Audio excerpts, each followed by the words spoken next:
Mes soldats, bonjour à tous et bienvenue dans cette nouvelle vidéo. Nous sommes aujourd'hui dans un lieu extrêmement cool en Espagne, à Valencia. Regardez-moi ce ciel à la fin du mois d'octobre, c'est génial.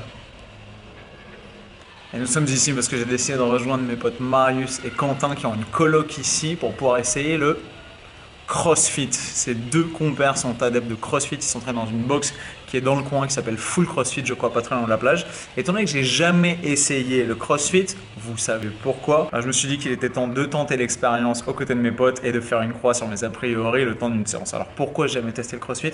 Pour la bonne et simple raison que selon moi, la sélection des exercices et surtout les temps de repos relativement courts, l'obligation lors des WOD d'aller poursuivre ou un chrono ou un nombre de répétitions ou un volume de travail donné, permet pas de mettre en avant la sauvegarde de son intégrité physique et que notamment pour mes petites blessures au niveau des coudes, c'est clairement pas idéal. On va voir si j'avais raison de me méfier de ce genre de discipline, notamment pour cette raison-là. Et s'il y a quand même moyen de se mettre une séance efficace, de s'entraîner durement, de faire du muscle et de ne pas aggraver ses blessures articulaires grâce au CrossFit. C'est parti, je vous emmène avec moi, on y va. Bye bye.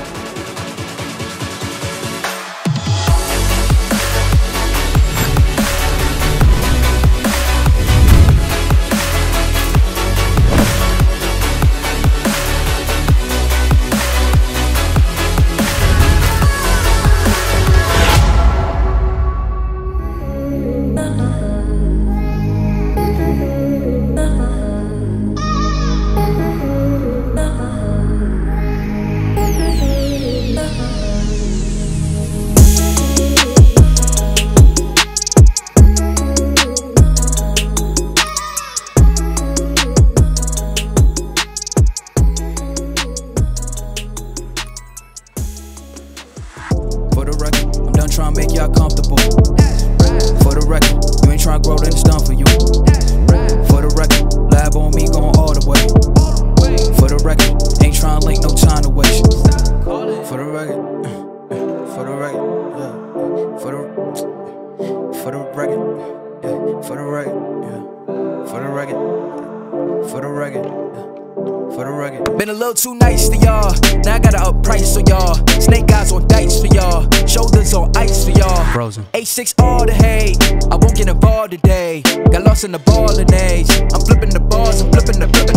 On record, off record. I still count wins when they doubt it. On record, off record. I let them take advantage. I was wildin'. On record, off record deals. Tell them talk to Colin for the quote. On record, off record. I still want the act, not the ghost. Running through it with the young influence. Adolescent presence. I'm succumbing to it. I've been giving yeses when I shouldn't do it. I complete ejected with the moves elusive. And I'm barely moving, but I'm still gon' boost my backs. I need racks, paper, cash, good tax. That's a joke. Tell them laugh. Uncle Sam got the bag. Brody plot will get a whack. Contract, give me the max. I got lab on my back. You ain't that, then it's raps. Whoa, whoa, whoa, whoa. For the record, I'm done trying to make y'all comfortable. For the record, you ain't trying to grow, then it's done for you.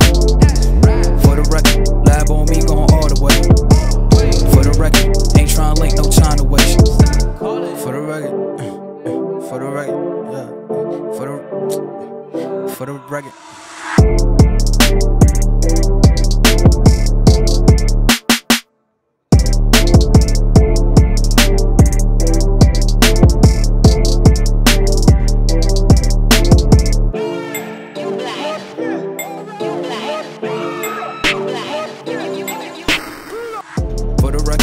Trying to make y'all comfortable.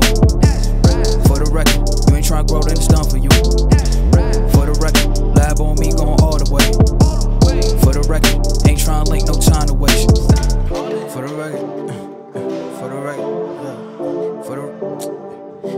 For the record, yeah. For the record, for the record, for the record. Been a little too nice to y'all. Now I gotta up price for y'all. Snake eyes on dice for y'all. Shoulders on ice for y'all. Frozen. A6 all the hate. I won't get involved today. Got lost in the ball and age. I'm flipping the bars. I'm flipping the. On record, off record. I still count wins when they doubt it. On record, off record. I let them take advantage. I was wildin'. On record, off record deals. Tell them talk to Colin for the quote. On record, off record. I still want the act, not the ghost. Running through it with the young influence. Adolescent presence. I'm succumbing to it. I've been giving yeses when I shouldn't do it. I complete ejected with the moves elusive. And I'm barely moving, but I'm still gon' boost. So I can't work on winnings when I know you're losing. So I went to winnings and they throw the deuces. Guess I had to pivot, shooting the bazookas for the facts. I need racks, paper, cash. attacks, that's a joke. Tell him laugh, Uncle Sam, got the bag. Brody plot, but get a whack. Contract, give me the max. I got lab on my back. You ain't that, then it's raps. Whoa, whoa, whoa, whoa. For the record, I'm done trying to make y'all comfortable. For the record. Bon, conclusion de cette aventure très enrichissante du test du CrossFit. Alors, primo, j'aimerais mettre les choses au point. J'ai souvent un ton légèrement narquois quand j'aborde le CrossFit, mais c'est pas pour me moquer des gens qui aiment le CrossFit ou du CrossFit en soi. C'est parce qu'on me taquine depuis des années avec « Et qu'est-ce que tu penses du CrossFit ? Et Antoine, tu devrais faire du CrossFit, c'est génial, etc. » Parce que généralement, les partisans de la communauté du CrossFit sont très virulents ou très démonstratifs. Mais ça veut pas dire que j'ai une dent contre le CrossFit en soi. Les craintes que j'avais vis-à-vis de la nature de la pratique se sont justifiées. Là, j'ai mal au coude. C'est très simple. Est-ce que ça tient à la nature du CrossFit ? Pas nécessairement, mais ça tient à la sélection des exercices imposés au moment de chaque WOD. Alors vous allez me dire, ouais, mais tu peux faire du CrossFit sans faire des WOD, faire ta propre programmation. Oui, je vais y venir après. Mais là, j'ai voulu tester l'expérience CrossFit comme quelqu'un qui débute, qui se dit, tiens, c'est quoi? C'est une box de CrossFit, je vais m'inscrire. Donc là, j'ai fait un WOD sans poser de questions, sans me dire, ah, j'ai mal au coude, je vais pas faire ça, ah, je suis pas bien, je vais faire ci, etc. Et j'ai fait comme tout le monde. Et là, il se trouve que le WOD était quand même composé de 40 tractions, 30 squat snatch. Les pires crapules qui existent au monde. Mouvement que j'avais jamais pratiqué, qui est très technique en termes de mobilité et de placement. Et 20 soulevés de terre à 70% en 16 minutes. Ça, c'était la fin du WOD. Et l'ensemble de la séance au début était structuré autour de l'apprentissage du mouvement, du squat snatch, etc. Ce qui fait que pour mes coudes, bah, c'est totalement bisou parce que faire des tractions au poids de corps le plus vite possible, puis enchaîner sur des snatchs où vos coudes ils font ça, et après sur des soulevés de terre lourds sur lesquels la tension sur mes coudes est maximum, bah, c'est la pire recette pour mes coudes et sauvegarder leur intégrité physique. Donc évidemment, bah, là au lendemain de la séance, j'ai super mal au coude. Donc c'est pas forcément adapté et sur le long terme, c'est quelque chose qui ne me conviendrait pas. Je préfère personnellement, pour la préservation de mon intégrité physique et pour pouvoir m'entraîner à 100% autour de mes blessures, les trainings de type hypertrophie qu'on enseigne dans notre formation bayésienne et qui sont beaucoup plus accessibles dans une salle de musculation. Néanmoins, vous l'avez vu pendant le premier confinement par exemple, il est tout à fait possible de s'entraîner sans salle de musculation et bah, l'équipement que j'avais chez moi en Auvergne par exemple ressemble pas de très près mais quand même à l'équipement minimaliste et fonctionnel qu'on peut trouver dans une box de CrossFit. J'avais quoi? J'avais une vieille barre avec quelques poids, ok, on a ça dans une box. J'avais des anneaux, ok, on a ça dans une box. J'avais de quoi à peu près faire des dips, ok, on a ça dans une box. Et voilà. Donc, est-ce qu'il faut mettre une étiquette sur tout? Est-ce qu'il faut dire la muscu c'est bien, le CrossFit c'est pas bien? Non.